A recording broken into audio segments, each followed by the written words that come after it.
Thebes, 335 BC. A city steeped in myth and legend. Thebes, a place where gods and heroes once walked, now found itself at a crossroads. The city had a rich history filled with tales of valor and tragedy, and its people were fiercely proud of their heritage. A city simmering with rebellion. The streets buzzed with whispers of discontent, and the air was thick with the tension of an impending storm. The Thebans had grown weary of their subjugation, and the spirit of resistance was palpable. Thebes, once the heart of Greece, now chafed under the heel of Macedon. The proud city, which had once stood as a beacon of Greek culture and power, was now a shadow of its former self, oppressed and humiliated by foreign rule. King Philip, the Macedonian conqueror, lay dead. His death had left a power vacuum, and the stability he had imposed on Greece was now in jeopardy. The Thebans saw this as their moment to strike. His dream of a united Greece under Macedonian rule seemed to be crumbling. The once mighty empire was now vulnerable, and the seeds of rebellion were taking root across the land. The Thebans, proud and defiant, saw their chance. They had long yearned for freedom, and now, with the death of Philip, they believed they could reclaim their independence. They would rise up, throw off the shackles of Macedonian rule, and reclaim their lost glory. The city was alive with the fervor of revolution, and the people were ready to fight for their future. Across the Aegean, news of the Theban revolt reached the ears of a young king. Alexander, the son of Philip, had just ascended to the throne. He was young, but he was determined to prove himself. Alexander, barely 20 years old, had inherited his father's ambition and his army. He was a brilliant strategist, and he knew that he had to act swiftly to quell the rebellion. He was determined to crush this rebellion, to make an example of Thebes, to show the Greeks what happened to those who dared to defy him. Alexander's resolve was unshakable, and he prepared his forces for a decisive confrontation. This was not just about Thebes. For Alexander, it was about securing his hold on Greece, about proving himself worthy of his father's legacy. He needed to demonstrate his strength and authority to the entire Greek world. It was about securing his hold on Greece, about proving himself worthy of his father's legacy. Alexander knew that his actions in Thebes would set the tone for his reign and establish his reputation as a leader. The Thebans knew what was coming. They had heard of Alexander's prowess on the battlefield, and they understood the gravity of the situation, but they were not afraid. They knew that Alexander, like his father, was a ruthless and brilliant general. The Thebans were aware of the formidable challenge they faced, but their desire for freedom was stronger than their fear. But they were prepared to fight. The Thebans had been preparing for this moment, and they were ready to defend their city with everything they had. They had the advantage of their city walls, their knowledge of the terrain, and the burning fire of freedom in their hearts. The Thebans believed that their intimate familiarity with the city's layout would give them a strategic edge.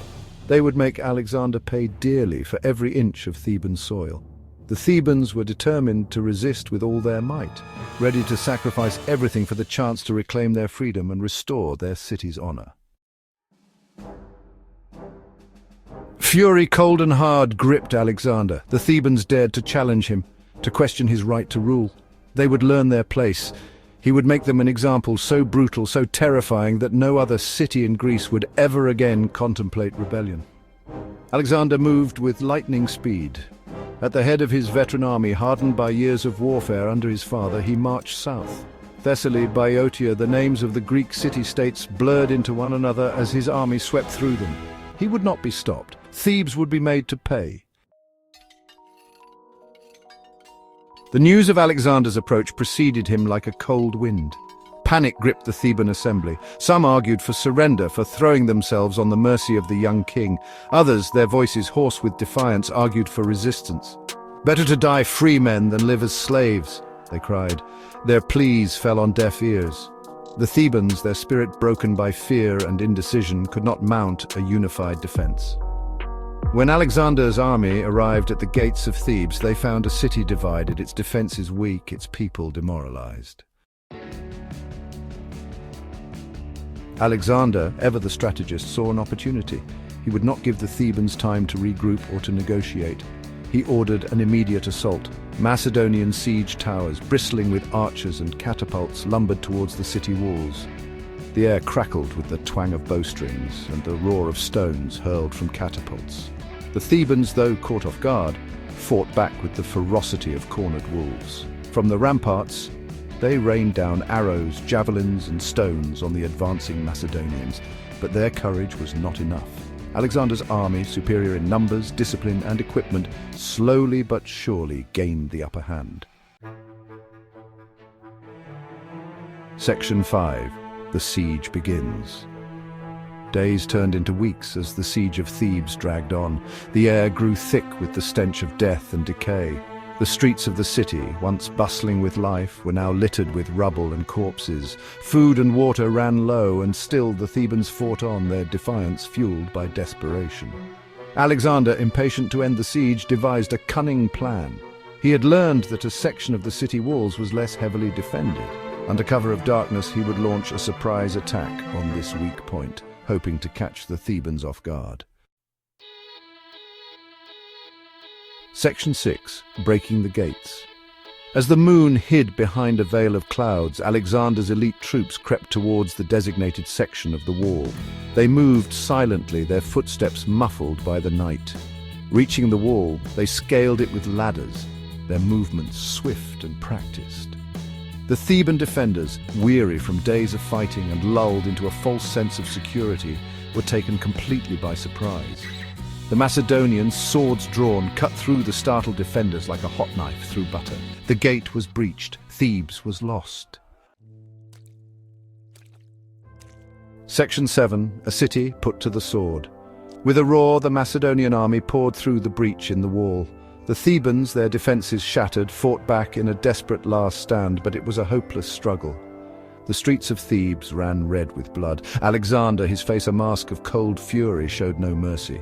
He had given the Thebans a choice, and they had chosen defiance. Now they would face the consequences. The city was put to the sword. Houses were looted and burned. Men, women, and children were slaughtered without pity. Section 8. The price of rebellion. The sack of Thebes sent shockwaves throughout Greece. The once proud city, known for its rich history and culture, was reduced to ashes. The destruction was not just physical, but also symbolic. A clear message to all who dared to oppose Alexander. The message was clear.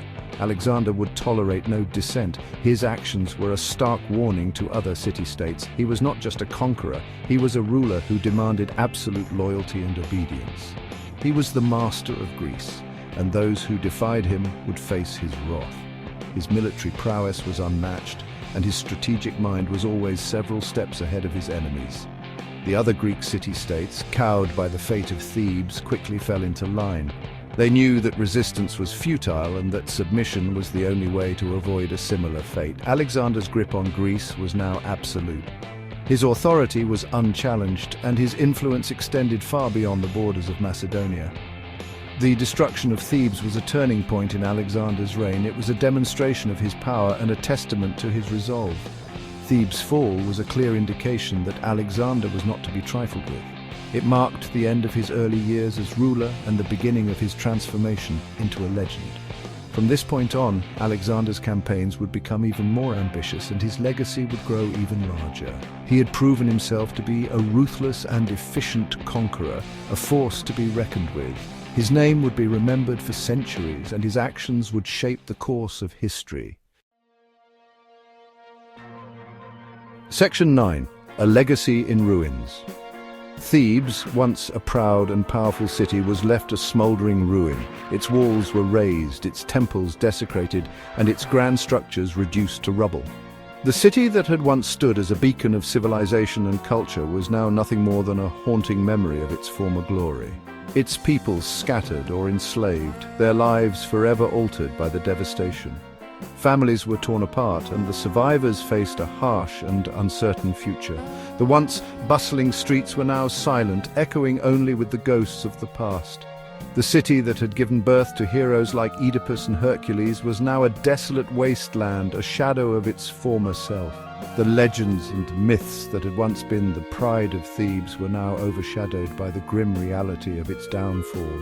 A grim reminder of the price of defiance, Thebes stood as a testament to the destructive power of war. The ruins served as a stark lesson to all who dared to challenge the might of a greater force. But even in its destruction, Thebes served a purpose. It became a symbol, a powerful reminder of the consequences of hubris and the fragility of human achievements. It served as a warning, a cautionary tale etched in stone and dust. The ruins whispered of the dangers of overreaching ambition and the inevitable downfall that follows.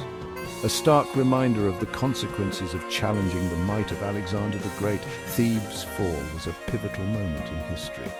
It underscored the relentless drive and strategic brilliance of Alexander, who would go on to carve his name into the annals of history. And it served as a springboard propelling Alexander onto the world stage. The destruction of Thebes was not just an end, but a beginning for the young conqueror, setting him on the path to become one of the greatest conquerors in history. Alexander's campaign would reshape the ancient world. The ruins of Thebes were a testament to his unyielding ambition and the transformative power of his conquests. The legacy of Thebes, though marred by destruction, lived on through the rise of Alexander. It was a story of both ruin and rebirth, a chapter in the grand narrative of history that continues to captivate and teach us to this day.